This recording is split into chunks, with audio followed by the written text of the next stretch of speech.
What is good, fam? Salute Nation. Appreciate you guys pulling up. Post game reaction show. Damn, that was a close one. Man, we're going to go ahead and talk about the game. So, without further ado, let's go ahead and kick this thing off. Here we go.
Inside Allegiant Stadium for the first time this year. Touchdown Raiders! Touchdown Raiders! And for the touchdown! Through from behind! Ball's out! Football running! Raiders!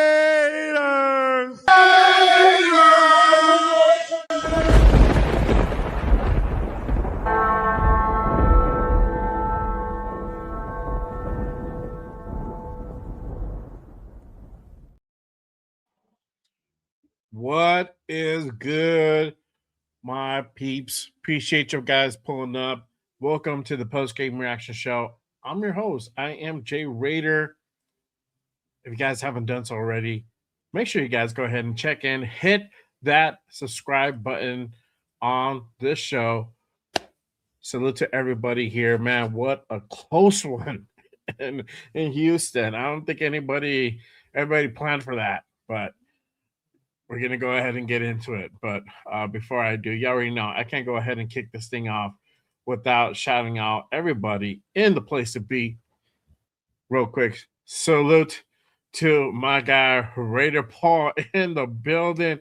You already know, bro. Raiders! Yes, sir. Salute, brother. Appreciate you pulling up. Let's see here. Shout out to Jason Downs in the building. Salute. He says, I want to give a shout out to our offensive line. By far the best effort and performance. Wasn't perfect, but Rodgers and Kappa. Yes, Kappa played well. We're going to get into it, my boy. For sure. Salute to Jack in the building. Salute. It was a close game. Appreciate you pulling up, my guy. Yaya in the building. What to do, my guy? Salute to you. Appreciate you pulling up. My guy, Rosetown, one of my mods here at Just Raiders. Salute, brother. Appreciate you pulling up. Let's see here, man. How we played today might be we might win the next two games. We're gonna talk about that one. Yes, sir. But for sure, appreciate you guys tapping in. Let's go ahead and get into this show. Obviously, Raiders losing another one without being said, but this one was a close one. Well, closer one. Raiders come up short to the Texans 23-21. Houston. Raiders now fall to 2-13 for the season. But even with that being said, today's performance was a slightly better performance, but also Texans played crappy. So I don't know what was going on with the Texans today. I think they kind of took us a little bit too lightly. There's still some spunk. There's still some gas in the tank. These guys are not going to quit. They're going to go out and play their hardest. We're trying to prove we're not straight out dog shit. We can elevate our class a little bit, and so these guys are out there trying to go ahead and prove just that. So you can't take can never count out the Raiders, but we knew most likely how this game was going to go, but I don't think a lot of people anticipated being this close in the game. Let's go ahead and hit up that box score. Y'all already know. Make sure you guys go ahead and share your comments, your questions in the chat. Go ahead and put that through. Salute to everybody on YouTube and everybody on X as well. Appreciate you guys tapping in. So again, make sure you guys go ahead and put your comments in there, questions, anything you guys want to go ahead and sound off. You already know it's therapy. It's therapy. We're just a couple more games from the hellish of a season nightmare to be over. We're almost there, everyone. We can make it. We could do this. All right. Let me go ahead and hit up the box score. All right. Raiders 21, Texans 23. Y'all already know if you guys watched it. If you guys didn't watch it and just tapping in, because that could definitely happen. There's a lot of people who are checked out. They just might be tapping into the show, which is great. So it was a close. It was a kind of a close one. It wasn't that close, but it was close enough to ruffle some feathers and get some people nervous. A lot of people nervous in Houston. I'm pretty sure those people around the nation, or those who are going for the tank, were kind of nervous about this. I was just like, okay, we got ourselves a ball game. Let's see what happens. And I didn't hold my breath on us, pulling out a win. But there you have it. 23-21 final score. Total yards, Raiders 315 yards to 270. We won the stat battle there. Passing was kind of even, 170 to 187. Rushing yards, this is kind of where the difference maker is, 145 to 83. Yards per play, 5.9, 4.4. Now, let's go down to the first downs. 12 first downs to 16 for the Texans. Third down efficiency, they were slightly better. There were 7 out of 15. We're 6 out of 14. We did, surprisingly, we didn't really go for it on fourth down. So, one of those games that normally, we go for it 1 or 2 times per game. This game, Pete decided not to go ahead and take those risks and play a little bit safer. Okay. Total plays, 53 plays to 61. Sacks allowed. Again, it is another 3 average sack day for the team. 3 sacks allowed. Penalties, it was 9 out of 85. Interceptions, we had that pick 6 that our buddy Gina Smith gave up in the beginning of the game, and I don't know. Maybe I'm pretty sure that was the difference maker. Could have went a different way, but you can probably tack it on to, it could have made the difference in us winning this game. If you're not for the tank, if you're just winning, if you're just looking to win, for those who are about the tank, then you're glad that happened. Time possession, they slightly beat us by 2 minutes, 31 minutes to 28, and 28 tackles 27. Field goals, they were 3 of 3. We didn't, surprisingly, cash money wasn't really out there this game, which is great. And then red zone attempts, we were 1 of 1, they were 1 of 2. Let's go ahead and go into the player stats. Geno Smith, 16 out of 23, 201 yards, 1 touchdown, 1 interception, pick 6. The sack, he got sacked 3 times. Rushing, got Genty having a hell of a day, 24 carries, 128 on the ground, 5.3 per carry, one touchdown. The longest run for 51 yards that resulted in a touchdown. Amazing day for Ashton Genty. Um, I think very well deserved, and again, just starting to really quell down those bust conversations that are floating around there. Trey Tucker, 2 carries for 11 yards. Raheem Moser, 1 for 6. Receiving, Ashton Genty again leading the way. Breakout day. 1 reception, 60 yards. For that touchdown. He had 2 targets in the game. Trey Tucker right behind him, 4 receptions, 43 yards. Jack Besh coming up with a big catch. We're going to go ahead and go over that just a bit. 2 receptions, 43 yards. Brock Bowers, he had 5 receptions, 33 yards. Big Mike had 1 for 10. Tyler Lockett had 1 for 6. Alex Bachman had 1 reception, 3 yards. Mahoser, same thing. And then this is the thing going back to Jack Besh. He had 3 targets. So again, Jack Besh coming big. I don't know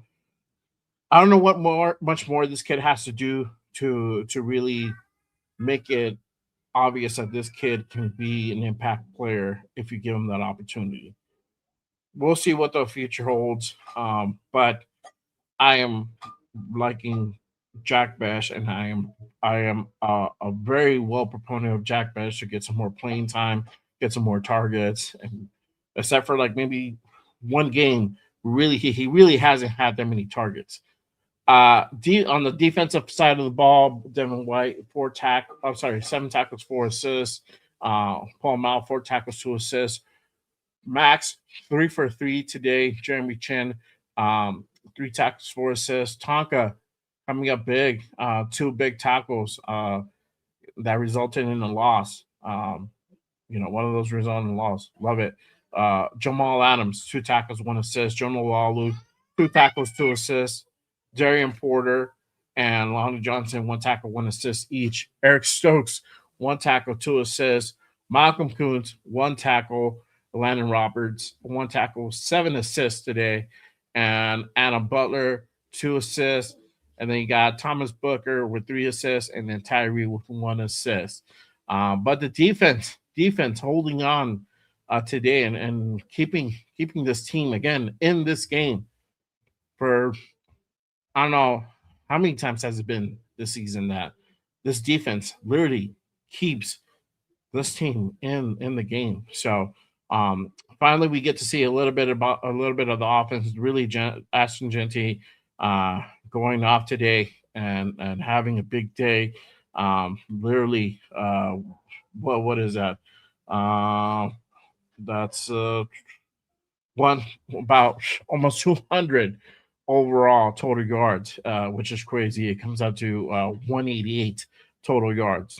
It's insane. So um, glad to see that. Congratulations, Jancy Jesse. Even though we didn't get the dub today, he did have a really good performance for sure. Again, let me go ahead and go into the chat. Appreciate everyone pulling up. Make sure you guys go ahead and get your comments, questions in. During the show, I will stop and go ahead and sound a few people off.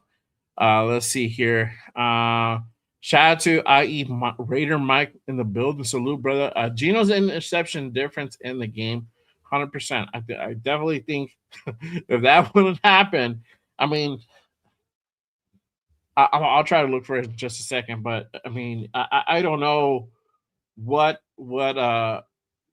I mean, he was staring down Genty all day before that pick, and it was it was pretty awful. It was pretty awful, but um, yeah. Let me see if I can go ahead and find that, um,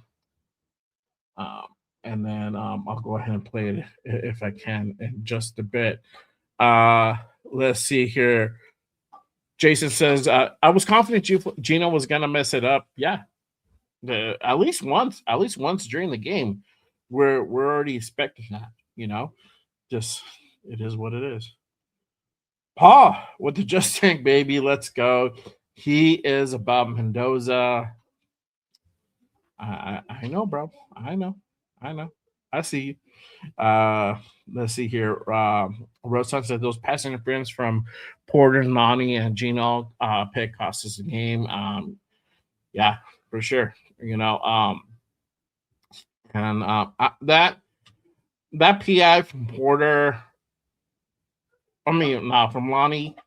It that was really in the gray area, bro. That was borderline. You know, would it be at a Legion? Could that have been called?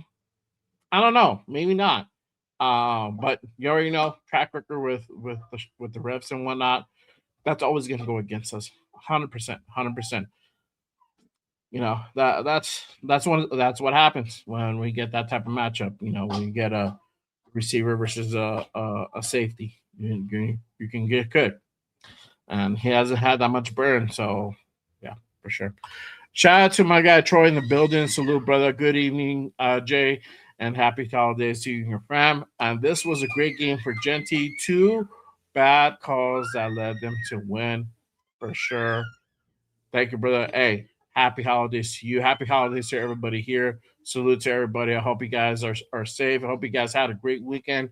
We are wrapping up to Christmas, just a few days away. I'm excited. I'm glad the holidays are here.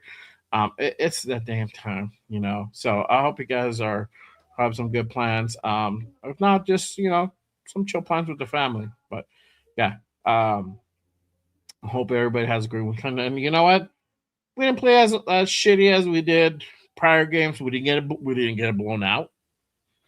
So I think everybody can go hold their head up a little bit higher tomorrow when they go in to work, holding their heads up a little bit high, a little bit high. So we'll see. But let's see here. I'm gonna take this comment shout to Sean in the building. Salute, brother. I just so you know, I haven't seen the Casey game. Don't know what happens, but you and somebody else said Minshew was out. I think Rosetown said it earlier.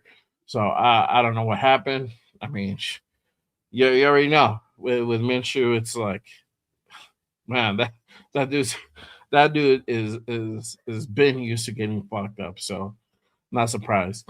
Arnie says with Minshew out and in a bad Giant team with these two wins down the draft board, how we go. Nobody, you can't say for sure we're gonna win those two games. I honestly think going into this next week coming up, those games are going to be up for grabs. More the Giants game than it is the Chiefs game. I don't know who. Let me take a look as far as their roster uh, for the Chiefs. I don't know who's going to be after Minshew if he's really out. Um,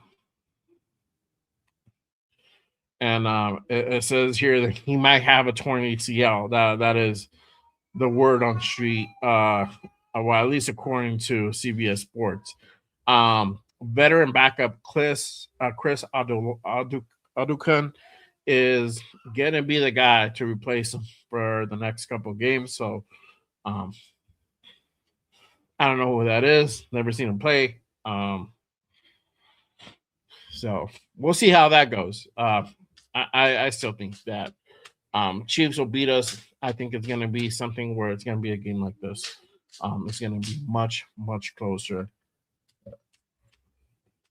So we'll see. But let's go ahead and get into some of these highlights real quick. Again, appreciate you guys. Hey, apologies real quick if I sound off. Just getting over this minor cold. I'm still a little congested, so yeah, it's been sucking the last few days. So let me go ahead and pull up uh, the Brock touchdown again. Raiders striking early. early in the second quarter. Um, Brock for the TD. Let's go ahead and take a look. This is Brock with the first touchdown by the Raiders. Coming out here. See if Will Anderson hits. And that was probably the first that's probably the first time in about 2 games that we scored in the red zone. So it was good to see that drive really kind of be put together and capped off with Brock Bowers in the end zone. It surprisingly we tied the Texans 7-7. But again, big day for Genty. He was just going off today. Had 2 big touchdowns. Let's go ahead and take a look at those from Ashton Genty. We'll go ahead and pull that up. Here we go. There you go. That was the first one by. Let me go ahead and pull up the other one. And the big run by Ashton Genty for the TD. Here we go. This is Ashton Genty on his second touchdown. That 51-yard. So beautiful, beautiful run. I was totally surprised.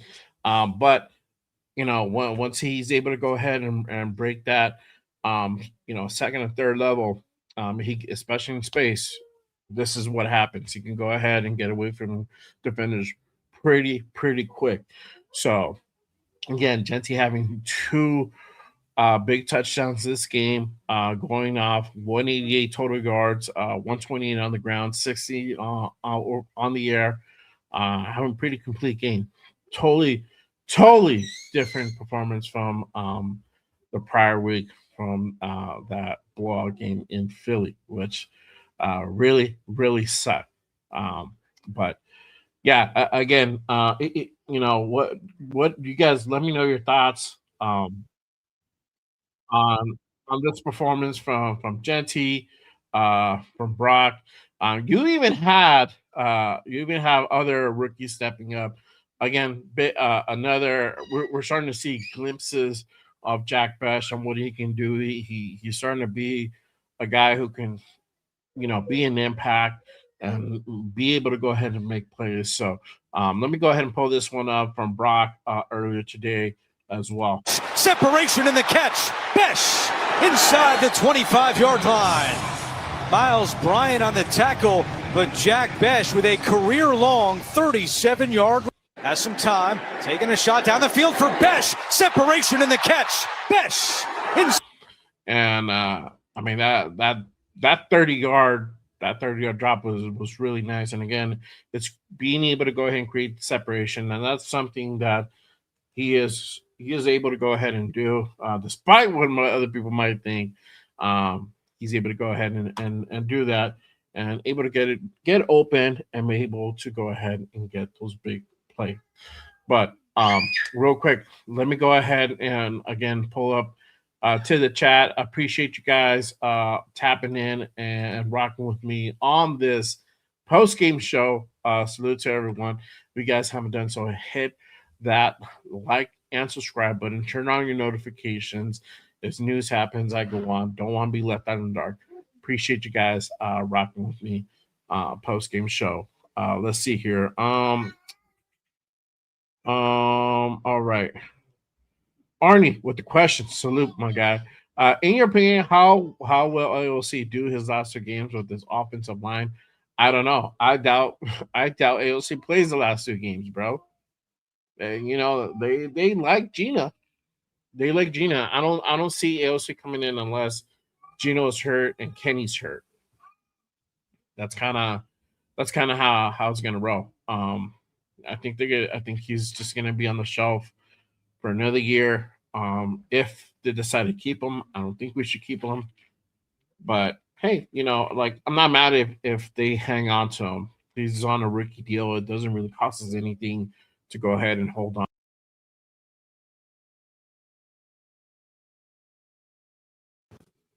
All right. Sorry about that. My mic cut out.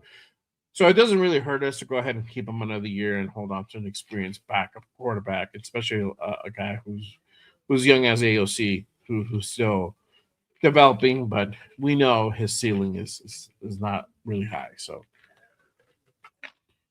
yeah, but I doubt he plays. I doubt he plays in the next two games. So Jason says actually they are holding the holding count in Genti's 18-yard run the first half hurt us the most. Called a good drive. They did. It did, bro. That sucked. That was a big. That was on Parham, bro. That was on Parham with that call, and man, it did really kill the momentum on that drive. Minshew has potential. Yep. Yes, sir. Do you reject or accept Tyree Wilson's fifth-year option? I reject wholeheartedly. He hasn't really done anything um to wow us. You know, if they move on from him, not crying about that. Yeah. Shout out to Troy. He says, finally, Greg Olson called good plays. He did. He did. That Geno turnover, that pick six was probably the only blemish, and that's not on him. That's 100% on Geno. He was staring down Genty the whole fucking time. It's like, all right, dog. Like, are you just trying to sell it that you're gonna throw that ball away? But again, it's just him trying to create an opportunity. I get it, but sometimes you gotta go ahead and throw that ball away and start over. If not, shit like that happens. Let's see. With Genty and Max playing out playing out of their minds, who else were you impressed with on the offense and the defensive side? Well, obviously, Genty having a phenomenal day. Um, receiver. I'm impressed by Jack Bash. I want him to get more targets, more opportunities. Unfortunately, I don't know if that's really going to happen. We'll see, right? On the defensive side of the ball, you got Tonka Hemingway. Tonka Hemingway is this. I hear Tonka's name at least once a game. For a rookie, that's crazy. For a rookie who was drafted, I think he was a fourth rounder. I think I get him and Peace mixed up. He's a fourth. Yes, he's a fourth round pick. So for a fourth round pick to be kind of like talked about and like mentioned, it's pretty good. So I'm definitely excited to see what more he has to offer. Obviously, we're in year one and he's getting some burn, not a whole lot, but he's getting some burn and he's doing something. So I like it. Shout out to my guy Anthony in the building. Salute, brother. Appreciate you pulling up. Salute, salute. My guy Dixon in the building. Salute, brother. Hey, happy holidays to you, my guy.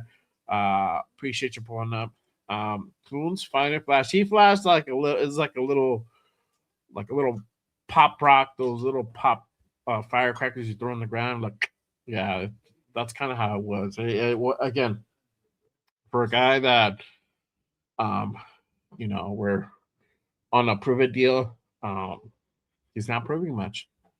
Not proving much, and I think unless he has really a breakout game the next two games, I don't see him here next year.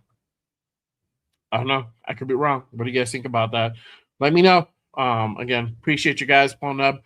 Salute to everybody. Make sure you guys go ahead and drop your questions, your comments in the chat on both verticals on YouTube. And if you're on X, you can go ahead and drop your questions or jump over to YouTube. Hit that subscribe, hit that noti for your boy Jay Rager. Salute to everybody. Appreciate you guys. All right, let's go ahead and continue on with the show. Again, rookie stepping up. We're talking about Tonka Hemingway. We're talking about Jack Bash. Ashton Genty having a phenomenal day. 188 total yards. Probably one of the best games and in the season. Second to that Bears game. Again, a breakout game for him as well. So, Ashton Genty showing flash. That's a real flash. That's something that you can go ahead and look towards on. With the whole Coons thing, I don't know, man. I'm not sold on Coons. Maybe it's because I'm not sold on Coons. That's probably why. But You have Caleb Rogers out there, which is great. We're finally starting to see Charles Grant stepping out in the field. He was lined up as an extra blocker. I think they only gave him one snap in the game. Um, let me take a look. Um,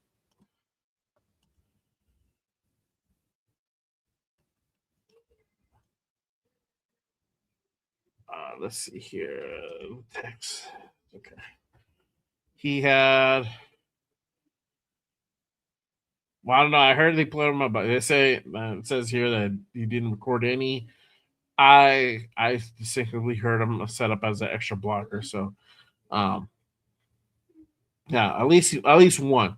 So we're fine. At least he's starting to get some playing time. He's dressed, not getting healthy scratch anymore, which is like it was a weekly thing for the majority of the season. So we're finally starting to see these guys, and we can start assessing some of these guys' skills and what they can potentially do down the road in next season. Because we know this season is straight up done. There is no question about that. Um, I definitely want to see more from certain guys. Dante Thornton, again, we haven't seen him much. I don't know if we're gonna. I don't know if we're gonna continue seeing him. If they decide to let him go, I'm not gonna be too surprised about that move. He's been struggling majority of the season, hasn't really been that impact player that Pete and other people were looking for, including myself. I had high hopes for him, but so some guys just don't always pan out. So unfortunately, that's kind of how it goes for him. But everybody else is looking pretty well, and we just need to go ahead and continue seeing more burn for sure. But let's go to the talk that everyone wants to talk about. It is that time in the season already. It is draft talk time, y'all. And you already know we have our eyes set on a particular order, and that is the draft order to Tankathon. We go. Let me go ahead and pull that up and share that with you guys. Let's see here. All right. Here we are, Tankathon. Okay, so currently we are still at number 2. We still have the second overall pick, right below the New York Giants, above the Cleveland Browns, New York Jets, Tennessee Titans, and the Arizona Cardinals, all tied at 3-12. You got after that, you got Commanders at 4-11, the Saints at 5-10 with Cincinnati, and then you have Miami at 6-9 at number 10. Okay, so how is everybody feeling about number 2? We have next on the schedule, on the docket, the New York Giants in Las Vegas next Sunday for the Tank Bowl for the number 1 overall pick in the 2026 NFL draft. How do you guys think that's going to go? I don't know. Again, there you got guys like Arnie saying like, "How is this? Are we going to win these 2 games?" Some people are still doubtful, including myself, that we're going to win any more games this season. This is going to be, let me tell you guys something. This is going to be a very close game that we're going to go ahead and see next Sunday. It's going to be a back and forth. It's going to probably be another like 21-23 type score again, or 24-21 type score. It's going to go back and forth, and it could literally as a toss up. I still give the Giants the advantage of them being able to go ahead and pull out the dub this Sunday coming up versus the Giants in Vegas. Now, moving on to the Chiefs. Gardner Minshew busted his fucking knee.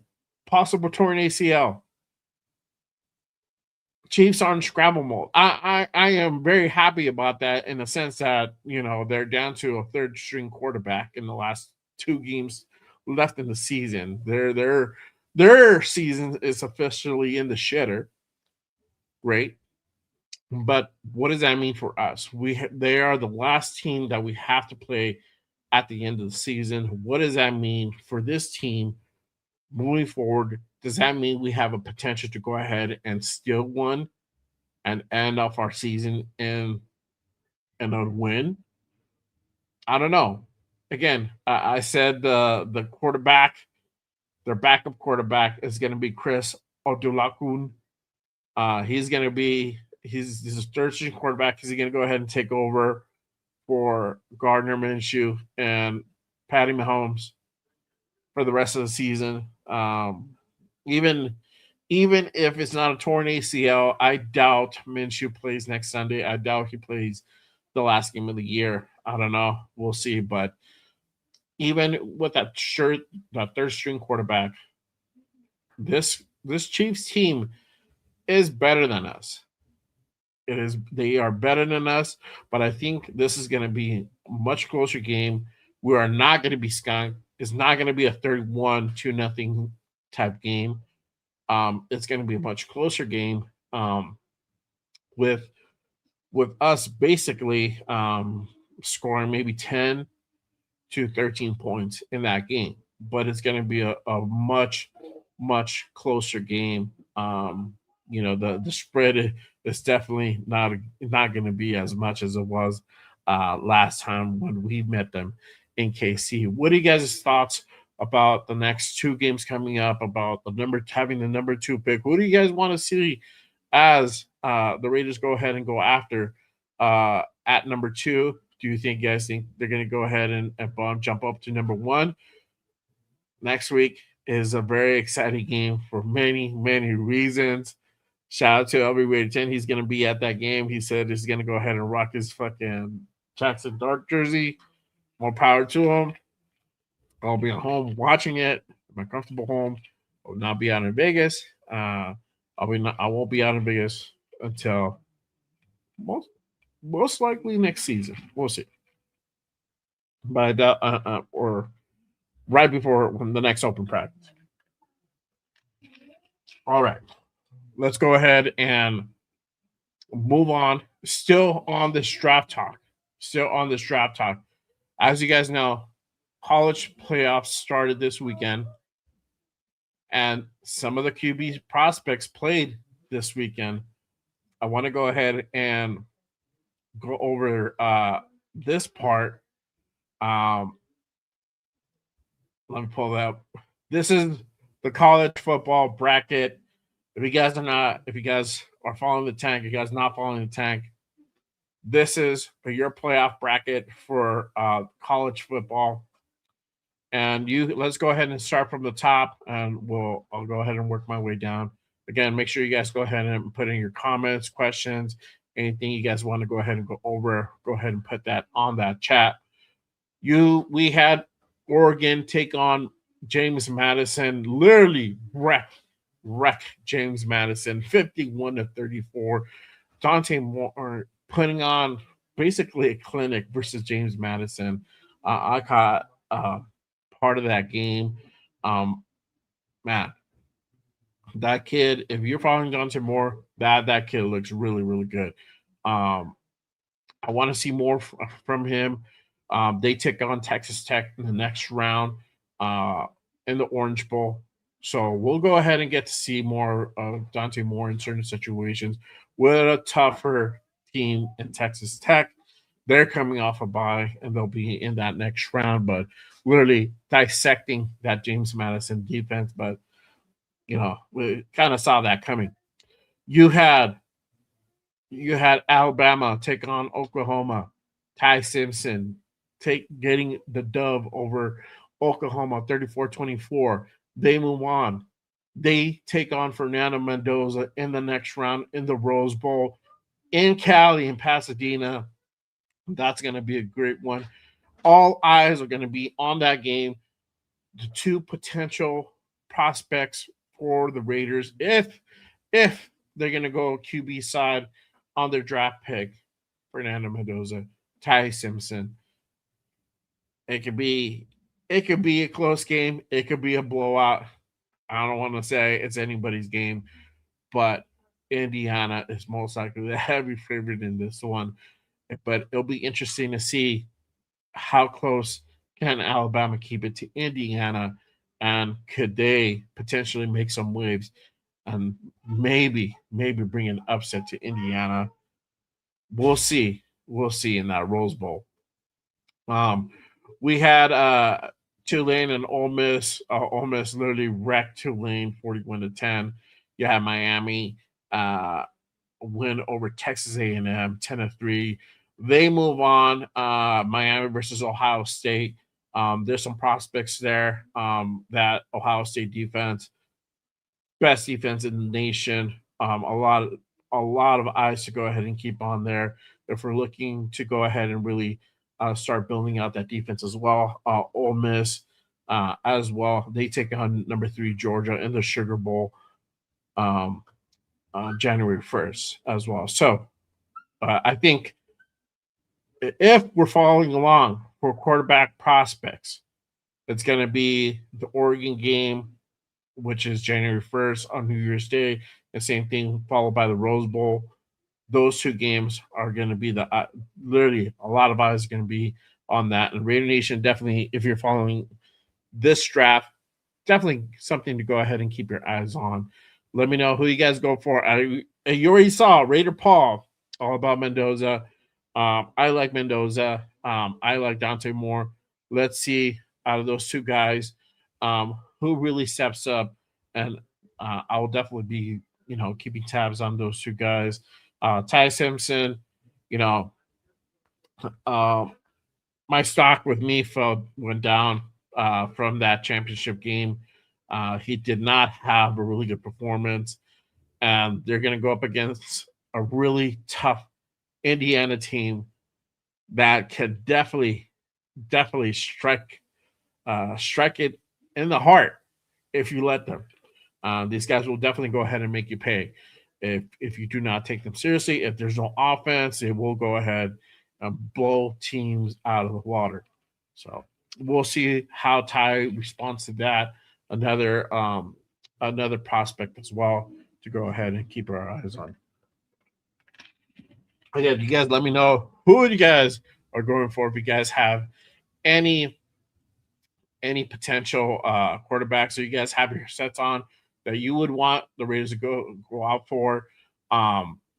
If, you know, if they stay at number 2, who do you want them to go ahead and draft, or would you want them to trade back, or do you think they're going to go ahead and be able to get that number 1 overall pick? That hasn't happened in almost 20 years, which is crazy. Since the time of who, I'm not going to say his name, who was probably the biggest bust in history, definitely in Raider history. But hey, I doubt lightning strikes twice, right? We'll see. And I'm probably jinxing it already just by saying that. But hey, you gotta go ahead and be able to take some risks. So we need a quarterback, and I definitely think that we should definitely go after that if we have the number 1 or the number 2 pick. So, um, but moving on again, what should we expect in these next 2 games? Like I said, having the Giants up next weekend in Vegas for the Tank Bowl, them struggling themselves. I really see it being a close game. It's probably going to be a back and forth game, and it's going to be probably closer to a lot of people's comfort. And just prepare yourselves. Prepare yourselves. It's probably going to be a nail biter. Again, they had a nail biter today. They had a really close game versus the Giants um, out in Jersey, 16-13. They lost their game. So I see I see it being the same this weekend coming up. So just prepare yourselves. Now, again, going back to looking towards that game, towards the last game of the season versus the Chiefs, with the whole issue with Gardner Minshew being out, having their third string come in. That's going to be a closer game, but I still see us, losing that game. Their defense is still pretty good. Offensively, they've struggled, but defensively, they were able to go ahead and skunk us the last meet, and they just sliced us up. I think it might be a similar situation to follow. So we'll see, but I still see us getting an L and losing out the last game of the season. So 2-13, 2-13. We officially have a worse record than we did last year. We can only, we're on the same record as last year. And if we lose one of these next two games, we'll have a worse record than we did the previous year. So at least we know we're not going to be have a better record than last year. We're going to be at least the same, if not worse. Well, the way it's looking, it's going to be a 2-15 season. I don't really see us really making any big waves. But guys, this is the thing is. My thing is that I want these games to be competitive. I just don't want us to get embarrassed. That game versus Philly was embarrassing. We can't have these games. A games like the Texans, where these guys came out and played their hearts out. These are the games that the Raider Nation is talking about. We just don't want a hot dog water game, exhibition type style game anymore. That's what we don't want. We know some of these teams are not great. We have probably the Giants, who are worse or as worse as us. You have the Chiefs, who are also struggling as well. Lost their two quarterbacks. They're having a dog shit of a year. And they're probably not going to play their greatest of that last game of the year.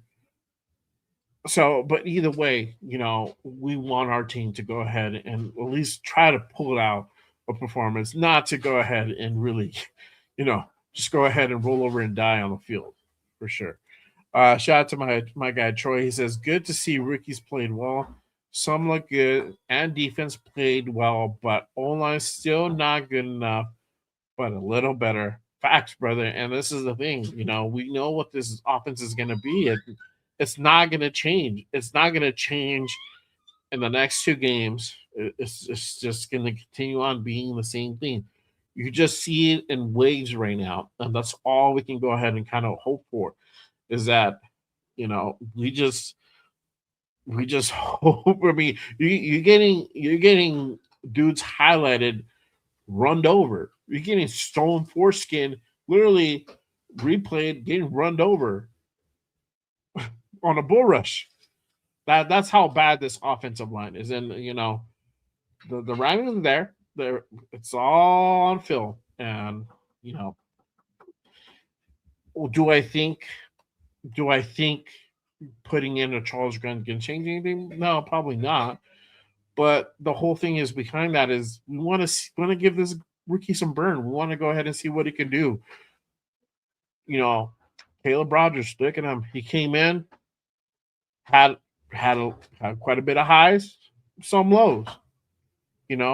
But the kid is learning. The kid is getting his chops in. He's learning, and that's what we want. Same thing for Charles Grant. The only way these guys are going to truly evolve is by getting on the field. So, and I'm pretty sure anybody's going to be better than Stone Foreskin at this point for sure. Let's see here. Shout out to Yaya. Chiefs are sitting. Their starters. Chew is down. Could be a W. We'll see, man. I mean, we've struggled with second and third string, bro. We've struggled we struggled with this. You guys seen it on different games. Teams put out their second and third string, and we still struggle to go ahead and score. It's about what type of Raider team shows up that day. And let's just be honest, it's just what type of team shows up that day for us. Can the Raiders really capitalize and win that game? I don't know. That's the way I see it. Now, I'm making that assessment of prior performances. So, yeah, let's see here. Troy says trade back because we don't know who will coach, who will be the coach, who will come here. Um, I think if you're at number one, you don't trade back. Um, you, you're at number one, you get your number one. You get your quarterback. That's my thing. If you're at number two, then that is definitely something that I'm definitely open to. See what happens. But I think if you're at number one, you stay at number one. There's too many things that we need. One thing for sure, we need a quarterback. Um, you know. Now I'm gonna say this: if to what you just said, to trade back, I think if you have the number one, that might happen with Pete because he's gonna ride with Gino no matter what. We see that. I mean, it should be clear and evident as of now, especially having a game like he just had today, which was still terrible. It wasn't great, but having him uh, be able to put up like two touchdowns, that's going to always be the excuse on why he should stick around, right? So I think trading back might be more of a possibility if Pete is still here. I think that's the direction they would maybe want to go and get more draft capital to fix other areas because he is so content with Geno Smith. I don't know. Now, if Brady wants to go ahead and clear house, and I'm gonna go ahead and put this up in just a bit. If Brady and Spy Tech want to go ahead and just clip everybody and clear house, then that changes things. And if we have the number one pick, I'm leaning it's going to be quarterback. And speaking of which, I'm going to go ahead and put this up real quick. Shout out to my guy Raiders Resistance. If you don't follow Raiders Resistance, make sure you guys go ahead and head on over to to Instagram and give my guy Raider Resistance a follow. Also, Raiders Daily as well. Make sure you guys go ahead and give him a follow with the highlight content that I put up earlier. Shout out to him. Great content by him. So this came out the other day by Ian Rappaport. It says Tom Brady will increase his presence in the Raiders front office. Now we've heard this shit before. I'm gonna sound off in a bit, and I'll give you guys my 2 cents on this. But let me go ahead and read what Ian Rappaport wrote. He says a Las Vegas minority owner Tom Brady is expected to increase his presence with the Raiders front office and more fluidly hands-on the team's operations per Ian Rappaport. Brady was reportedly frustrated when the team fell 2-9 a few weeks back. He looks to aim to correct his mistakes this offseason. So it goes on to say first order business will be to evaluate the future of Pete Carroll, and it's likely Carroll will move on once the season concludes in 3 weeks, right? So when this came on, which was earlier this week. Now, my thing is this: we've heard this before. We've heard from Mark saying that he's going to go ahead and, you know, take over operations and be more hands on and be involved with the draft and yada yada. But then we hear that, he's not the guy really evaluating talent. So there's a lot of conjecture, a lot of back and forth, a lot of like, you know, a lot of contradiction going on that uh, that this front office has been saying since the beginning of the last season, last off season, which is almost a year ago when we let go of AP, right? And here we are now, 2-13, second pick in the draft currently, and we're having the same fucking shit literally recycled to us. I'm just gonna go ahead and just take this with a big grain of salt. I don't see Tom getting involved with this team really. You might hear shit that he's gonna be involved. You might hear things that he probably had his hand in the kicky jar to some of these things that probably happened. But I think this whole shit with Fox and him announcing really puts a lot of restraint on some of the things that he may or may not have to do. And I always go back to the analogy of Robert De Niro Casino. For everybody who's a movie buff, if you guys watched Casino, um, you know, that movie, he runs a casino, but he doesn't have a gambling license. You need a gambling license in order for anybody to work in a casino anywhere, or usually in most states, right? Some states might differ. I don't know. But in Nevada, you need a gambling license to work in a Las Vegas casino, especially if you're heading operations, which Robert De Niro does not. So he has to kind of like do a lot of his, he's out on the floor, but he has a guy that he talks to that, he sends his orders through, which is, a little short guy, the little short chubby guy, I forgot, Don Wrinkles. And he sends all of his plans and everything to, and his decision making goes through that guy from him, right? It doesn't come from ownership. It comes from Robert De Niro, but he's quote unquote, the food and beverage manager. But he really secretly runs the fucking casino. I think I think it's the same scenario for Tom Brady, where he's in a position where he can't openly come out and say, "This is what we're gonna do." He kind of has to have a closed door meeting and just, hey, this is the way I should, this is the way I would want to see the team run, or this is, in my opinion, this is how, you know, uh, a team should operate, yada yada, however he words it. But I think there's a lot of pussyfooting that happens. Yes, I said pussyfoot. A lot of pussyfooting that happens with Tom Brady and this front office. So I don't know how much of an influence he's really going to go ahead and have, this off season, to go in and come in and be more involved and fix some of the issues he had from this, you know, last off season. Don't hold your breath, y'all. You know, I think Mark, if it is, obviously you guys have like Tom Brady who are gonna, give their 2 cents. Apparently Jim Gray is there to giving his 2 cents as well. So you're gonna have guys like that who are gonna go ahead and share their opinions on the next step on how things should go. So yes, I don't think Tom is gonna be involved as what Ian Rappaport might think he's gonna be involved. So we'll see.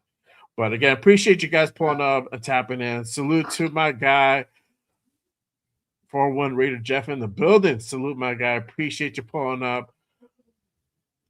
Shout out to Steven Conway. He says we need to go ahead and wait for CJ Carr.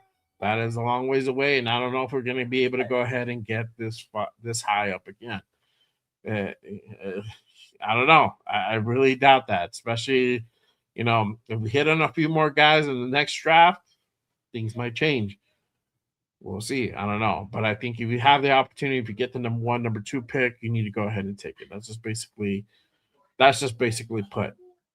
Let's see here. Shout out to my guy Marcus Banks in the building. One of my members here at Just Rated. Salute, brother. Appreciate you tapping in. Thanks for joining the show. Let's see here. Steven says we need a pass rusher and actually get to the QB. I know what you're saying. Either way, there should be another guy on the other side of Max. That's for damn sure. Yeah. Brady said if he trains for a month, he would whoop ass in the league. Hey, me too. Hey, dog, and pigs fly, bro. So, I mean, there's, you're Brady's fit, bro, but I mean, there's something called football shape. So I don't know if it'll take him a month to do that, but maybe, I don't know. Shout out to Steven. Hey, appreciate you with a $2 holla. Salute, my guy. Thank you for that. Super appreciate you, my guy. Salute, salute. Again, with the follow up to $2 holla. Salute, my guy. Appreciate you. Let's see here. He says, we are leaving our cornerbacks out to dry. We only have one pass rusher. We need to trade back and get multiple picks, then grab CJ Carr in 27 because the quarterback class that this year is not any good. And this is the thing. And I know what you're saying, man. But that's always that's what everybody says every year. The quarterback class is not good. This quarterback class is not good. Next year's gonna be better. We were saying that last year for this year, and look at this year. You're only going to get a handful of guys that come out. You're never going to have a plethora of dudes that you can go ahead and select from. We don't even know how many guys are really going to declare as of yet. We have a good estimation on probably 4 guys are going to declare, but there's no guys that are really standing out. And that's all about those, also about these quarterback needy teams. How many really are out there? How many really desperately need a quarterback? I think we definitely are on that fucking list. You can put a couple teams in that list. There's teams that should go ahead and start working towards replacing their guys at the end, towards the future, but they're not quarterback needy at that you can go ahead and say flat out, these guys are going to make a move to go ahead and pick up a quarterback. I don't know. My thing is, if you have the pick, get the pick, get the guy. If we're in a certain, like I said, if we're in a certain situation, if Pete's here and we have the number one, maybe that's an opportunity where they might trade back. We don't know because his mentality, he's with Gino. He's riding with Gino for the next 2 years. That's his guy. That's his guy. But if Pete gets clipped and all this coaching staff and the new guy comes in, it's probably going to be quarterback oriented for sure. For sure. Let's see here. Yeah, me too, bro. Fucking one of the best movies of all time, bro. Casino. I love that movie. One of the best movies. There's other movies for sure. If you watch the Texans, they compete. They compete with a good defense and a flat out shitty offense. They are not good offense, and that's what the commentator was saying towards the end of the game. Like the defense is good. It's just this offense is suspect where they don't know how far they're going to be, but to go ahead and get in the playoffs, they're probably going to be one and done. Like that probably could be the case. My thing is this. Texans didn't play good today. They played shitty. They let us, this real Texans, if they would have took us seriously, I don't think the score would have been as close as this. I think would have probably been held to maybe like a touchdown. I think the gap would have been farther. They may have not scored more than 23 points, but I think the gap would have been closer, and I think that kind of was a problem. So again, salute to my guy Steven with the $2 holla. Salute, my guy. Appreciate you, brother. With that, thank you for supporting the show, my guy. Gio says, agreed. Trade back. We need many players, not just one. Dixon says we're quarterback desperate, so I don't know. And that's the thing. This is the thing that has us that splits the nation sometimes, where you have, let's go get the quarterback, and then hey, we need to go ahead and trade back. The thing is, when you have the number one pick, I don't know. I don't know if you trade back. But currently we're at number 2. Currently that could be the move. We'll see. We have about 16 to 18 starting positions that need to be filled. And this is the thing, y'all. Not everything's going to be filled by the draft. You don't need to fill all your positions through the draft. You do it also in free agency, but this free agency has to be way more aggressive. It has to be a more smarter free agency. We're not bargain shopping at Ross anymore. We need to go ahead and put ourselves and treat ourselves a little bit. Go shop at Kohl's. Go shop at Macy's. from time to time. It's okay. Go ahead and walk in there, do some window shopping. If you see something, let's talk about it. Let's think about it for a bit. Let's see what we can do. Especially that offensive line. We're gonna have money in the bank. We need to go ahead and spend money on this offensive line. Let's stop fucking around. I say this every fucking year, and I know I've only been doing this for 2 seasons now. But before that, when I was nobody, I was hitting up the damn Raiders comments on IG telling them to fucking get an offensive line. So no more fucking around. Let's spend money on the offensive line. Let's do it. Teams do it. We see the results. It goes a long way. So I hope to God that all this has been a coming to Jesus moment for the Raiders and this front office to take the situation with this offensive line, which it is really fucking bad, where they make all of our quarterbacks look like pee-wee football quarterbacks. It makes our running backs look like fucking JV guys. It's pretty awful, when you having commentators game after game after game after game literally just highlight and point out the fact that Genty is literally getting hit before he even reaches the line of scrimmage.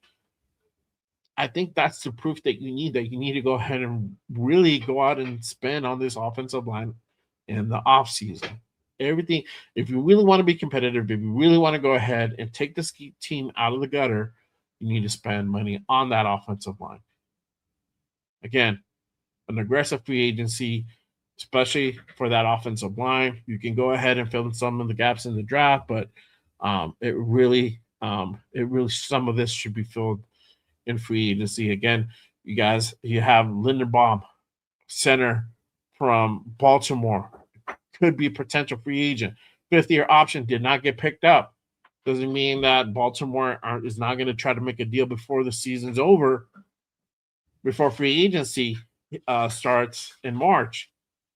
But as of right now, there's some hope. If they fuck this up and they let this guy walk, this is where Spytek needs to come out, pull out his fucking wallet, and start counting the fucking dollars. This is the guy that you go ahead and get for the next 4 or 5 years to lock in as our center. I don't know. Appreciate you, my guy. Salute, brother. Steven says, we haven't had a top 10 defense in 20-something years. Facts, bro. I think we came in close to 10th within the last like 2 or 3 years. I got to go back and look. I know we came like really close. We're in the teens, but still nothing where it's elite level defense. It's always something. It's either our secondary is shit or our secondary is good and our trench is shit. So, the whole thing with, what's his name falling out with the whole foot thing. That was a big blow, to say the least, in the offseason for sure. Philadelphia defensive line is like completely dominating, and their offense isn't any good either. Yeah, they struggled offensively, but again, we went in there and literally give them CPR and made them look like a championship caliber team. That's kind of what we do for sure. Shout out to my guy Gio. He says Raiders have AOC, build the offensive line through free agency and a top receiver and a corner, draft future defensive players, and build a team around a future quarterback, but use AOC for now.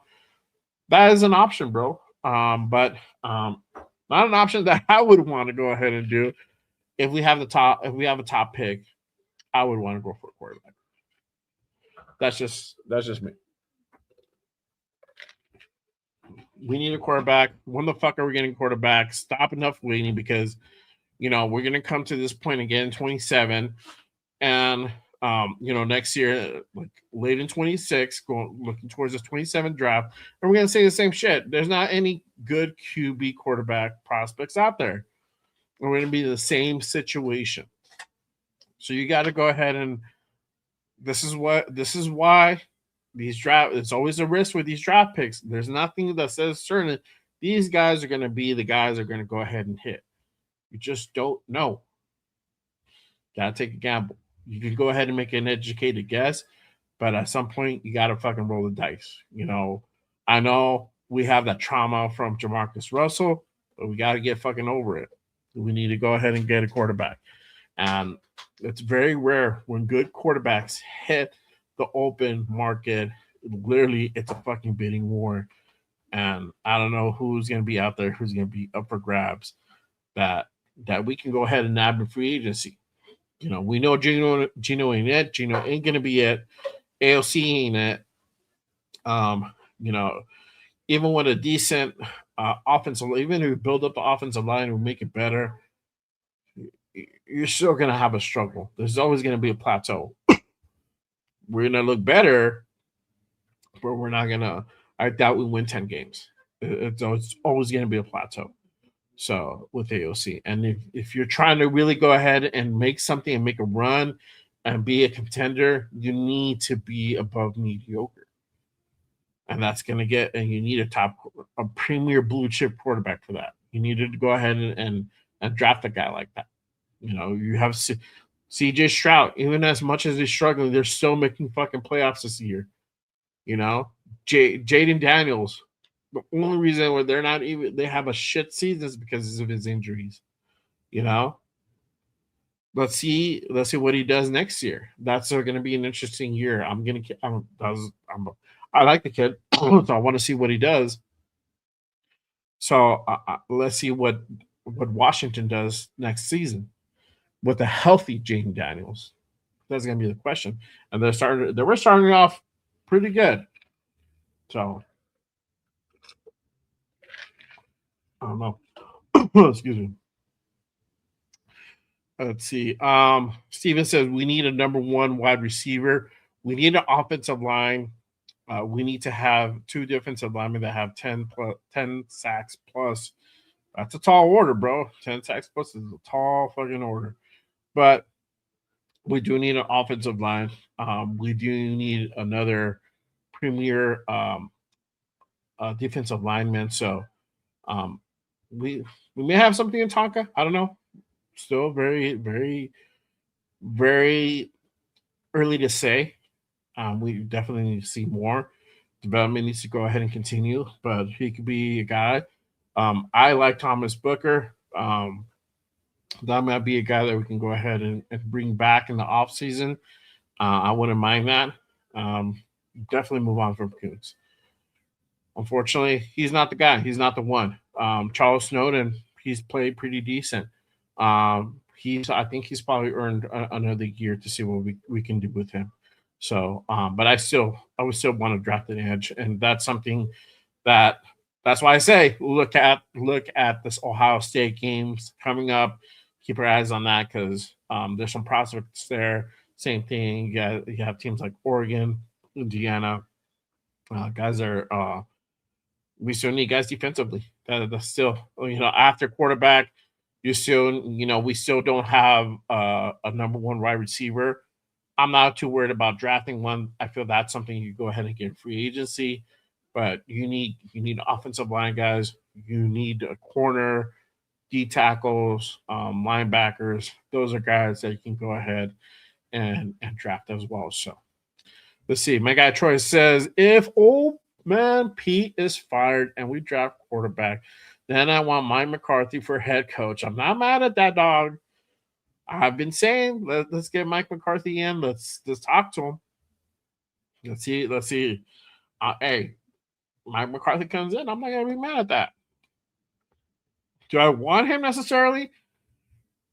No, but I'm not completely opposed to him. I'm open to Mike McCarthy coming in.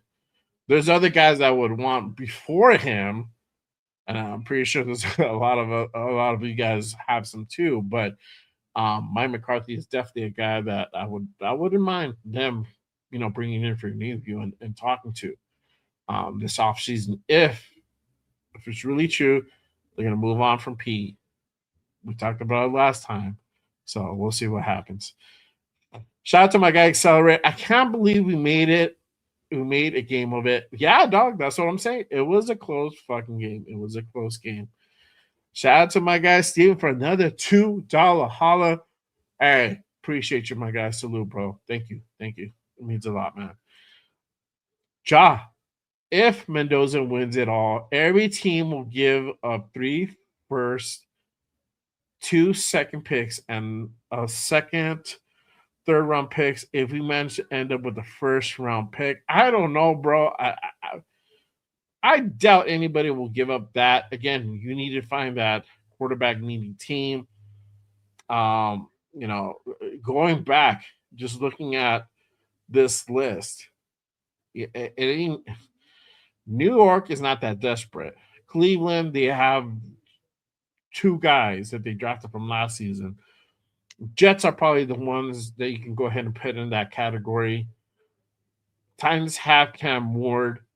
I doubt they'll make an aggressive move to go up that high. Arizona still has Kyler Murray, even if the whole rumors that they might move on, they still have Kyler Murray. I don't know. They could. It all depends what happens there. Washington has JD5. Doubt they make a move to go ahead and get a replacement for him. It's all about again. I think a healthy Jane Daniels next year is gonna be fucking a team to fucking look out for because they're probably gonna fuck shit up for real. You know, I want to see how he bounces back in an actual full year too, for him. New Orleans, they have Tyler Shaw. I don't know. I heard they like him. And they got Spencer Rat. Cincinnati with the whole Joe Burrow thing. I don't even know how that's gonna fucking work out. I don't see Joe Burrow leaving Cincinnati, but hey, crazy shit has happened. Um, and then you have Miami at number 10, and they could be a quarterback needing team. That's a team that I feel more realistically could make a big jump to go ahead and get a quarterback for the future. You already know with Tua and all his issues with his concussion, he's concussion prone. You know, and he's getting older. That is a guy that I see them eventually start, you know, getting ready to make a move to get his replacement for the future, if not flat out just completely replace that dude and just have him sit as a backup or whatever plans they have for him. So I don't know, but literally maybe 3 teams that I potentially see that move. Um, yeah. My thing is this: if you have the number 1, I would get Mendoza. Get your quarterback. I don't know. I don't know. I don't know how much longer you have to wait. I was gonna make this point earlier. You know, people were saying wait for next year. So this draft class coming up for Drew Alar.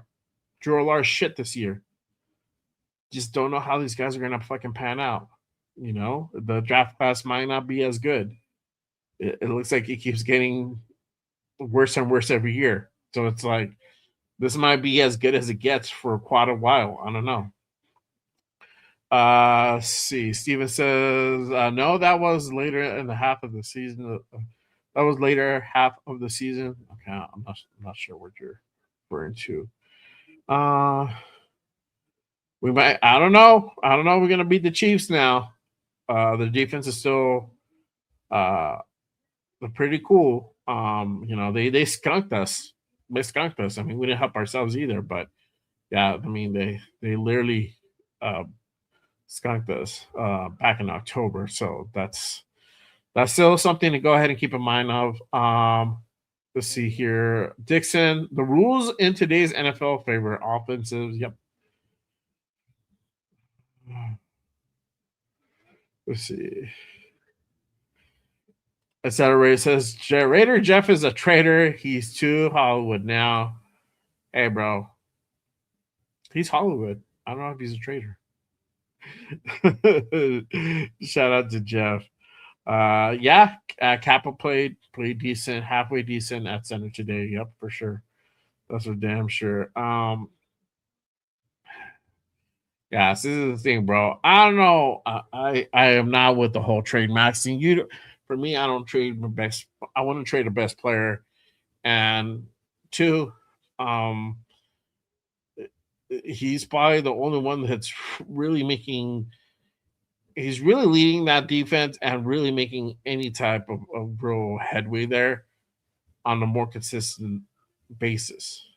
Um, so I wouldn't, the only way I would really be okay with training Max away if it's really going to go ahead and make an impact. But yeah, I don't see Max going anywhere, or Max really wants out. If Max really wants out, it says, hey, I want to go. Hey, let him go. No hard feelings. I don't blame the dude for wanting out, but um, yeah, just to go ahead and flat out trade him for a couple picks, and then you're back to square one, and then you're having to go ahead and search for another edge, another defensive impact, defensive line guy that's going to make an impact like that. Yeah, it's counterproductive in my opinion. Let's see. There'll be a lot more quarterbacks in 27 coming out in the draft. Again, we say this every year, bro. We said that last year. This is like full circle for me again. See, Steven says, I got some season ticks back in 95 when they came back from LA. It's getting really hard to watch the Raiders. Hey, bro, you're telling me, bro. But I pull up every game. I was gonna say every Sunday, but it's not. I pull up every game, and I pull up every game, bro. Win or lose, still watch it. I don't pay attention fully sometimes. I tune out, but I still watch it. The TV's on, so let's see. Shout out to Alec in the building. Appreciate you pulling up, my guy. We shall see if the Raiders can put together a coaching staff that Max can be on board with. I think Max is on board with this coaching staff. I just think this coaching staff is incompetent. And I'm talking about only a few individuals, not, there's a lot of good dudes in this coaching staff, and a lot of guys that do know what they're doing, but there's a couple dudes, there's some people also here that are in certain critical positions that shouldn't be there. And we all know who that is. We know who those are, and it's not going to change until Pete's not here, unfortunately. So I think it's just Max is on board with whoever's here at the end of the day. He doesn't have a say within it. He just kind of rides with it, So yeah. Let's see here. Shout out to Never Rabbit. Appreciate your brother pulling up. I think a lot of these players in the draft have the stats, quick 40 time, all the measurables, but fail at the IQ aspect of learning the complex playbooks. Hence, why some coaches refuse to play them. I get you, bro. But also, too, you don't know until you give those guys opportunity. Until you give those guys a burn, we won't know what the potential is. My case in point is, Caleb Rogers. A lot of people were shouting for Caleb Rogers. I was shouting for Caleb Rogers to get some burn. And guess what? This guy got some burn, and he's doing pretty well out there. He's not lining shit up, but he's holding his own. Jack Besh is another guy that continues to go ahead and prove people week in, week out that he can make big plays, but they just don't go ahead and throw him the ball. And that's not his fault. A lot of the time is his quarterback, Geno Smith, does not fucking see him open, or is too busy, throwing the ball to the opposing team to see him out in the field. So, guys running one way, Besh is running the other. You can only do so much, right? You can only do so much to the targets you're thrown to. So when he does get the ball thrown to him, he has a high success rate. He has almost a zero drop rate, a very low drop rate. So I don't know. We'll see. Again, shout out to my guy Steven with the $2 holla. Appreciate you, my guy. Double dipping. Salute, brother. Thank you, man. I appreciate that. Let's see here. Alex says, we still got a lot of money to do things next season. Yes, sir. We definitely do. And that's why I say we need to have an aggressive free agency coming up. We need to go ahead and take some of this money and then make an investment on this offensive line. We need to go ahead and put the money towards that offensive line. the Eagles did it. Championship caliber teams do that. Why the fuck can't we? We need to do that. There's no cheap. We can't cheap route this shit. You can't. You can't get you can't get the cousin to come over and do it for cheap. You got to go ahead and put money. You got to bring in a real professional. Somebody who does it, who's doing it at a high level. And that's why we have free agency. There's some guys that are supposed to hit free agency. There are, especially for offensive linemen, they're going to be guys that we need to go ahead and look out for. Talked about Linderbaum earlier, center from Baltimore. That's a guy that we need to go ahead and look out for. So there'll be some prospects out there. We need to go ahead and be aggressive about it for sure. All right. Let me go through a few more here. Okay. Shout out to Donuts Dunkin' Raiders. That I feel that name is kind of suspicious. I think it's related to a Hollywood Raider Jeff from the New England area. But shout out to Donuts Dunkin'. Our team is really gonna win the last 2 weeks. That's an emoji. I don't know. I don't think so.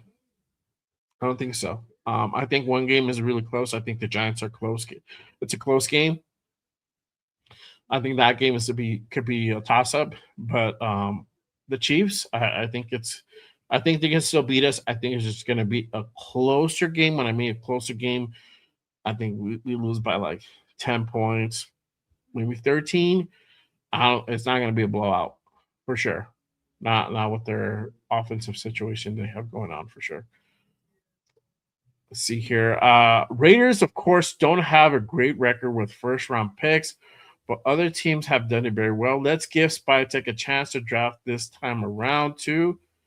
Facts, bro. And this is the thing that what I'm saying.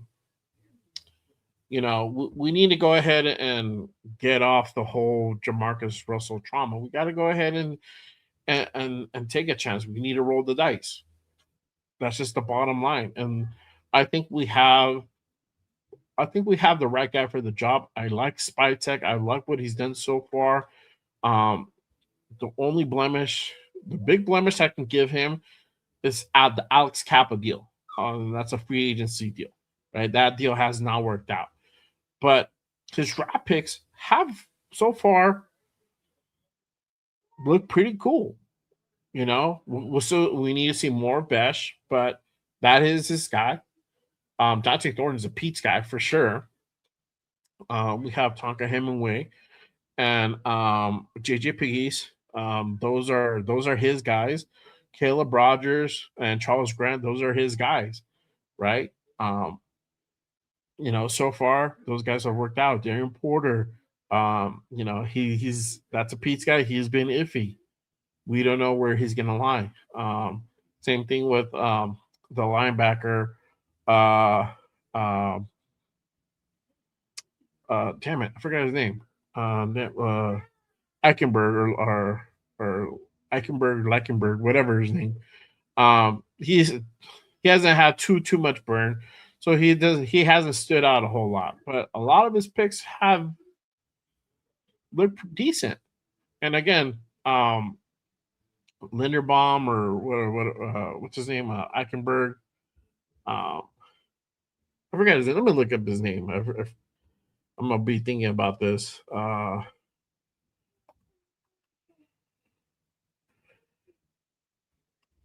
Okay. I think he's a 7th. Sorry, he's a 7th round pick.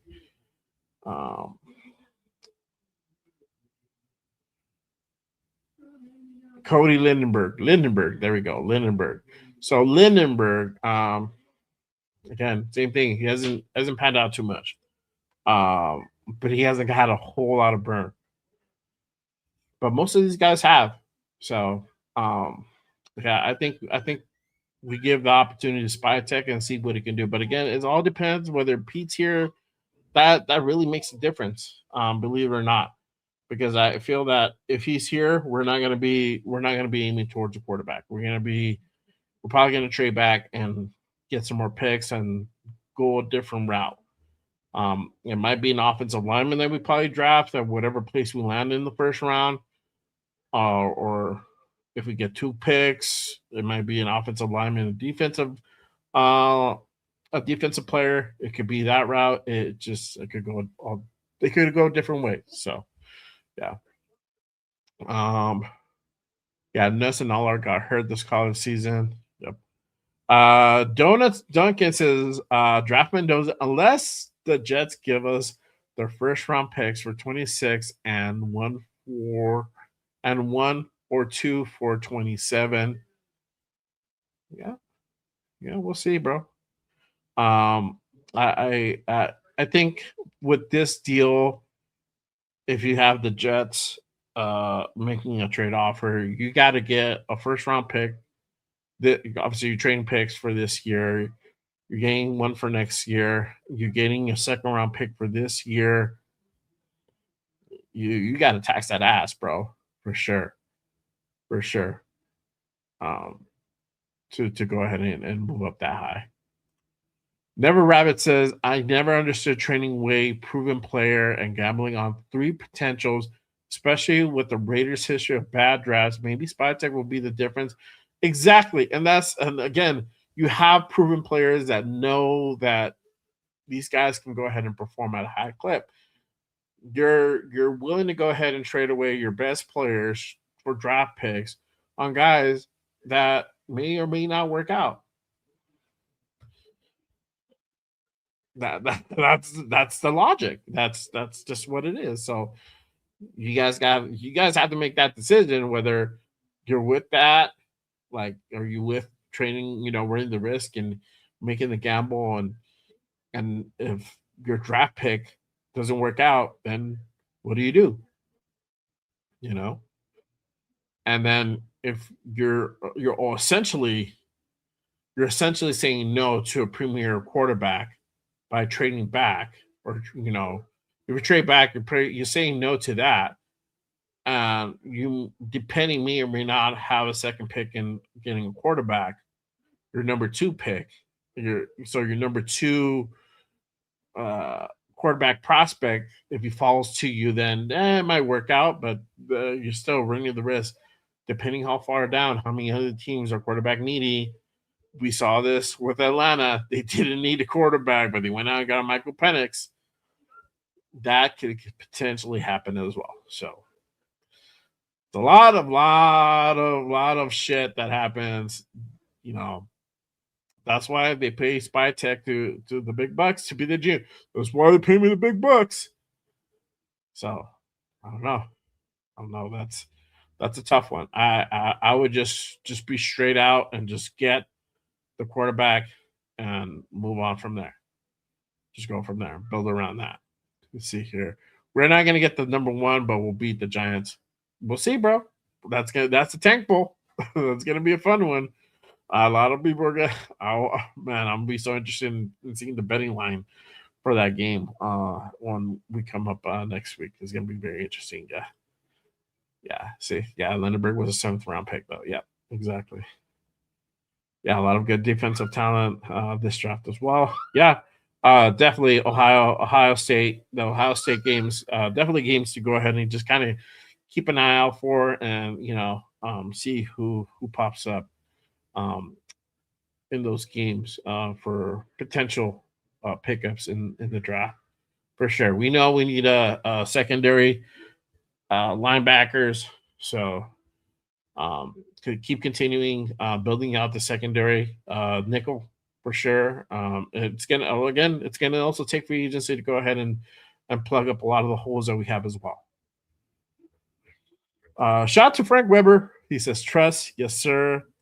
Even the Ravens don't have every draft pick worked out for them. Facts, yeah, bro. They don't. Yeah. We don't have decent corners, bro. We don't. The only corners, and if you think they're decent, they've looked better in the last few games, the last couple of games. And that's Eric Stokes has been pretty solid all season, but he has his limits. Darren Porter, as of late, has looked pretty decent. This game, He got kicked in the nuts a couple of times.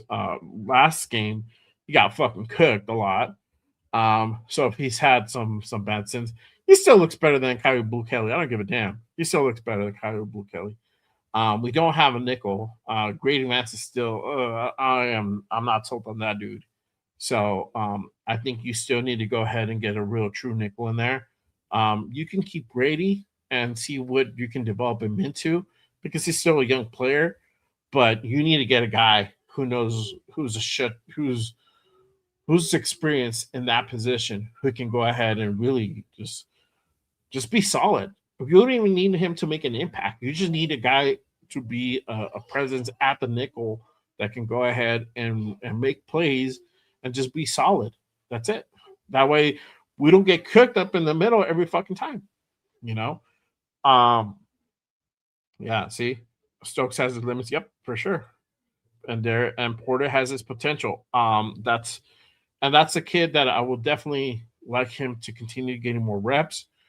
It just it sucks for Caillou. I don't like guys getting hurt, but it did open the door for Porter to get more reps and get more experience, and he's only going to continue to grow and get better from these opportunities from these starts for sure.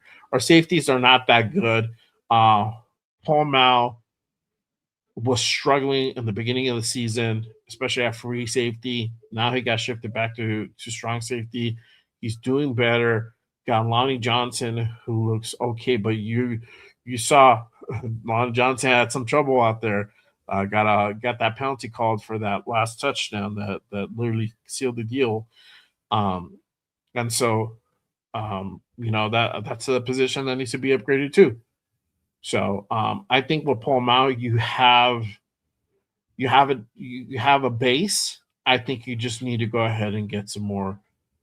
You need to get a free safety, an experienced free safety, a guy who can really go ahead and handle shit back there. And then you need to go ahead and create some depth behind those guys. So yeah, see, yeah, Darnay Holmes is terrible at nickel. Exactly, bro. So we just need to fix uh, quite a bit of that secondary, and there was opportunities to do that. And again, it's just how aggressive we were in free agency, and some guys that was 100% Pete because there was a guys that we just passed up like that. I was like, well, why? Like this guy's fucking good. It's just because they didn't like the cut of the jib. That's Pete. That's Pete for you. And I get it. Like, if you have guys who are really like off the field issues, but if they don't fit your elite defense, your fucking, updated cover 3 from 2015, then they ain't right for you. So, this is what we get. This is what we get. And we have to really rely on that front four to keep us in games. So Frank says a good environment goes a long way. When you are trying to develop talent, you do. But also too, it's like you saw you. I mean, winning games is important too because that also cultivates a good environment. We started to see that the last couple games before this last game. This last game they came out a different fucking team. I'm glad. I'm happy for that. But the couple prior games, these guys were at each other, especially that Eagles game. Yeah, you saw Max fucking out there fucking growling like a dog, bro. And at his own teammates. So that locker room is, it happens. That's just the way it is. Yeah, if you get the QB, helps the back half of the defense. Yeah, exactly. Again, shout out to my guy Steven and with another $2 holla. Appreciate you, my guy. Salute to you. Thank you, brother. A true safety added. Yep, exactly. We definitely need that.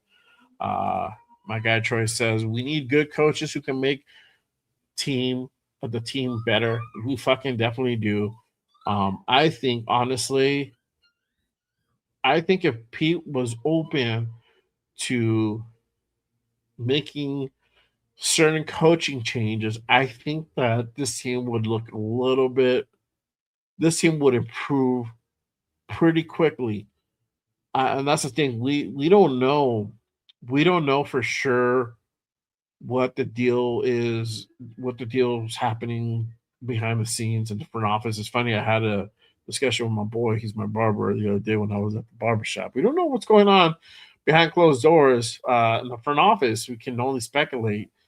And I was in total agreement. Like we don't know. We don't know what goes on and the meetings that happen, discussions are being done. We don't know, right? But we know one thing for sure: if the Raiders part ways with Brendan Carroll and Nate Carroll, this team offensively will probably improve. And if we get a good offensive coordinator, we'll probably it would probably improve even more so. So I don't know if there was just friction between those guys and Chip Kelly. Could have been that. Could have been that. Could have been Chip's play calling. Don't know. Don't know. So I feel that eventually we might hear the truth come out. Okay, you're starting to see shit come out from like AP and Telesco that came out during that stint, and so it'll eventually rear its ugly head. So yeah, yeah. Alex says Mac is shaking his head at Gino's mistakes. Yep, exactly, bro. That it if you throw away that, so there was two. Obviously, the pick says you throw away the ball. Cool, fourth down. Or I forgot what down that was. That Gino pick. You move on, and then you had that. I think it was like a 8 or 9 yard loss that he had as well on that rollout, and he was getting pressured, and so shit like that, throw away the ball, start over, punt the motherfucker. I mean, you know, uh, at a certain point, you just got to go ahead and cut your losses. So, it is what it is. I'm trying to go ahead and find that. Let's see here. Uh, yeah, I'm trying to find that Geno pick. Let's see if I can pull it up for you guys really quickly. We can kind of go over that, but it's just shit like that happens consistently from Geno Smith that you know puts us out of the game sometimes. I think like obviously we were saying earlier, if that wouldn't happen, that's probably the difference maker in the game. But Gino turn it over, that pick six, and you know, shit, it is what it is. It sucks. Sometimes it goes that way. Uh, I don't think I'd be able to go ahead and find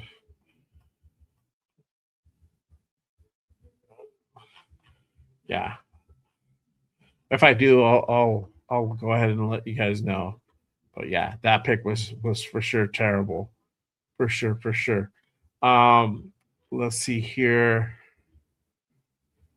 This it? No. Yeah. I'm still trying to go ahead and look for it.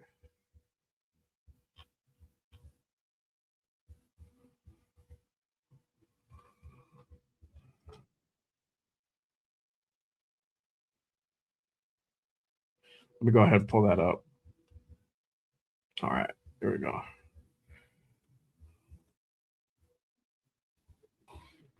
Okay. Let me go ahead and pull up, and this is again the Geno pick that happened early on in the game in the first quarter. And like I said, I think that was a difference maker. So let's kind of view that really quick. 3rd down and 1. Gino is intercepted. It's Derek Stingley on the return. Stingley.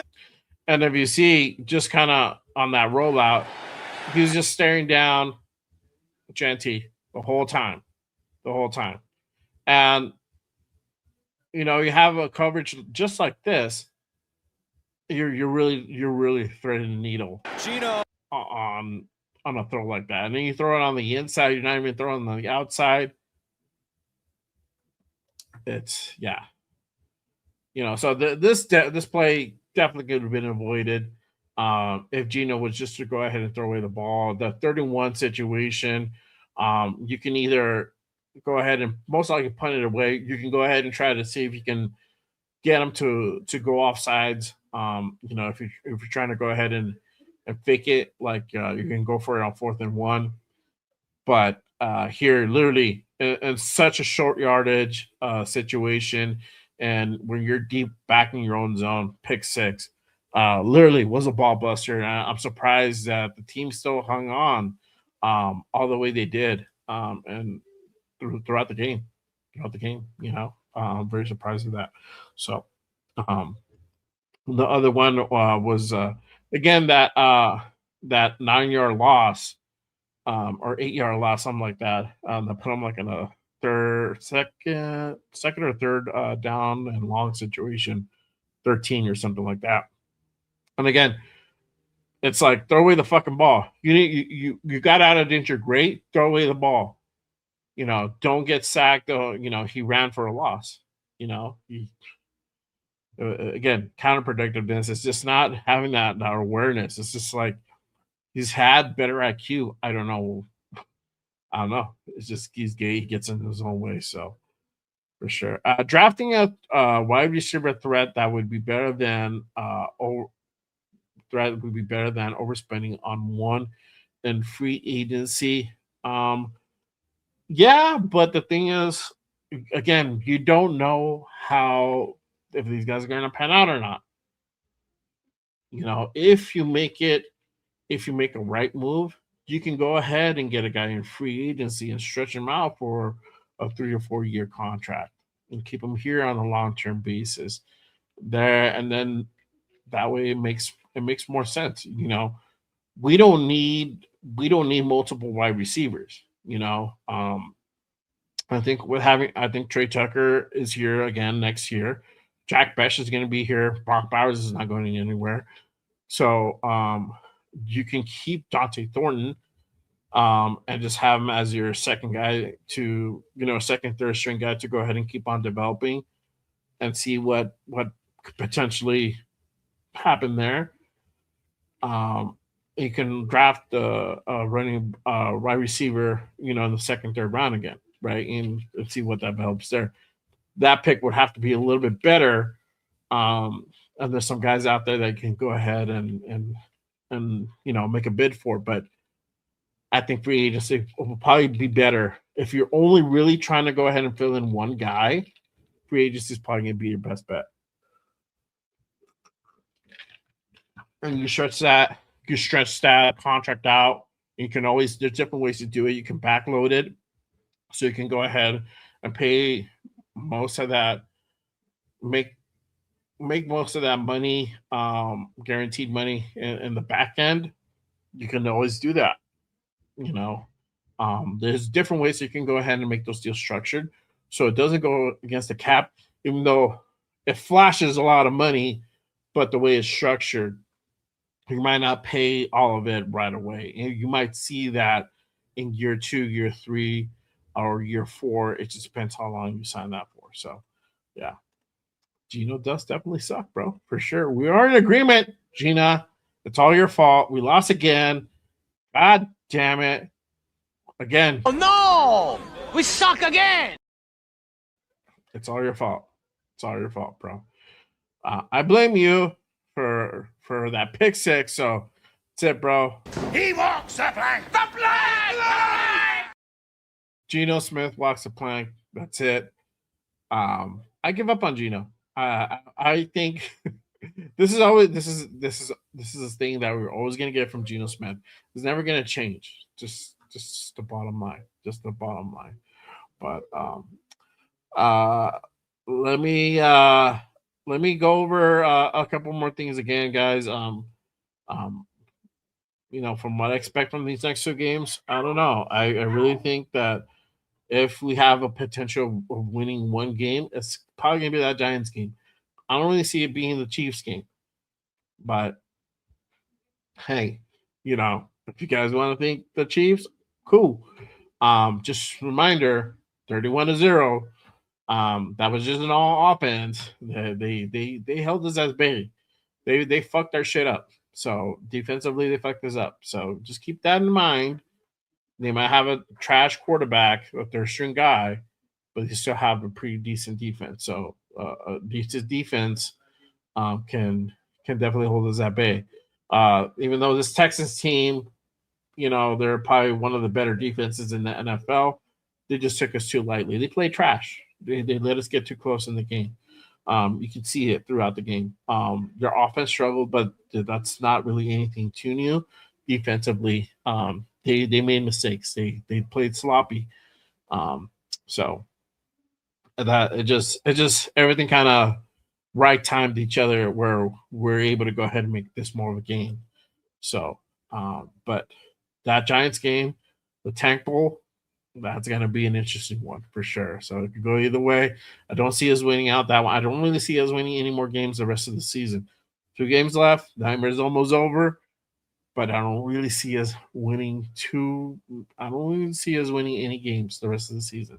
So 2-15 is probably going to be where we end up at if we end up winning one.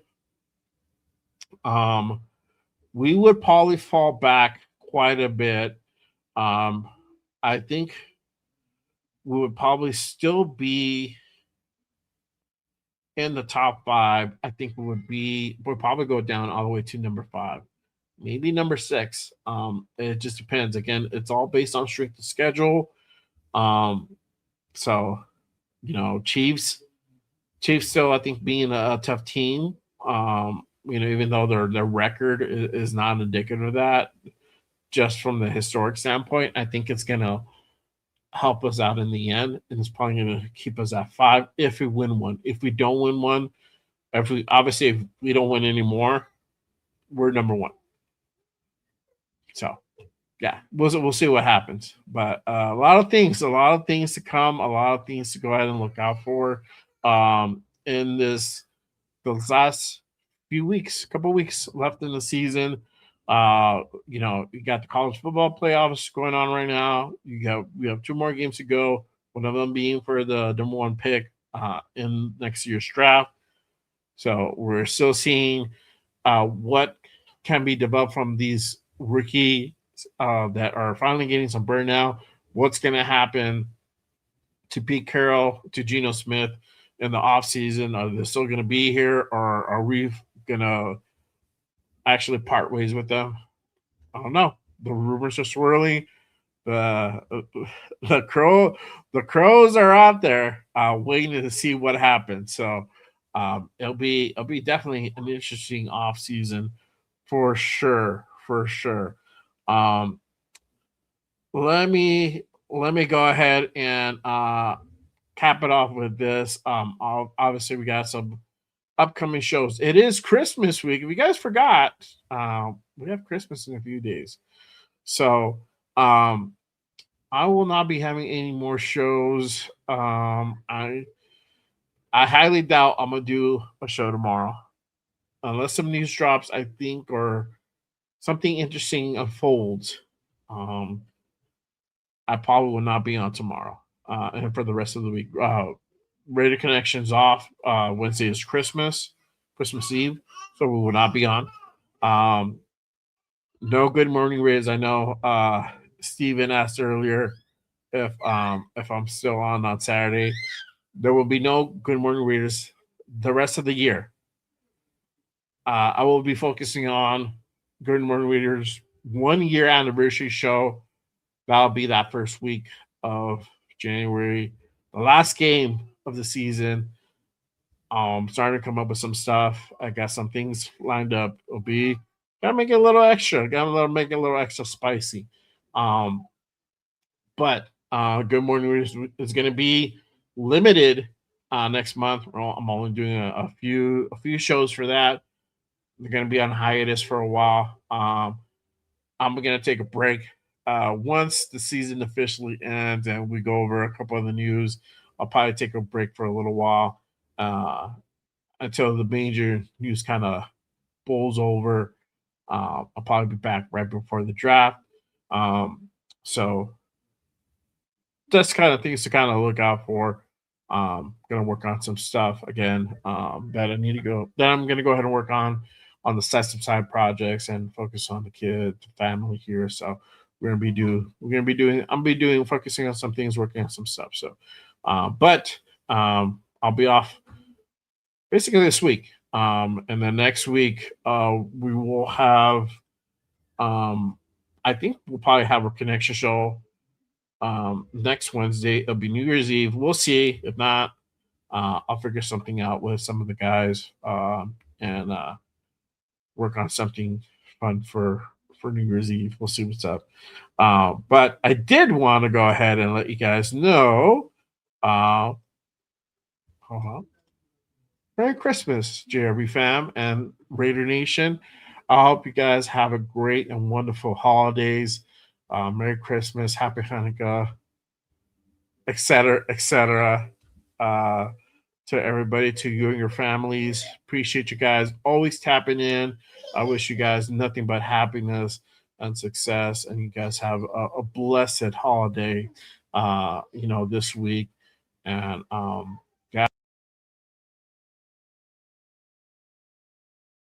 appreciate. Sorry, man, I cut out again. Appreciate you guys as always. Salute to you guys. But Merry Christmas to everybody out there. JRB fam and Raider Nation. Salute to you guys. So for sure, for sure. Other than that, I think that's about it. You guys want to go ahead and get your last comments and questions in? For sure. I'll go ahead and kind of start wrapping it up. I just want to go ahead and get those announcements out the way for sure. Never Rabbit says, if my kid doesn't get what he wants from Christmas, I'm gonna tell him, blame it on Gina for sure, bro. Blame it on Gina, dog. That's if he gets gold in his stocking, hey, it's probably Gina who stole your toy. I don't know.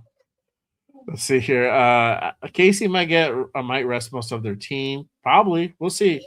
But again, we've struggled with second and third string teams. So don't panic. That's what I'm saying. Don't panic. It depends what Raider team decides to show up on game day. Things could change very quickly and the team could go sideways. I don't know. It's very wishy-washy right now. It's not a good time in the locker room. We better not win. Then the season was for nothing. Then you have stuff like that. Yep.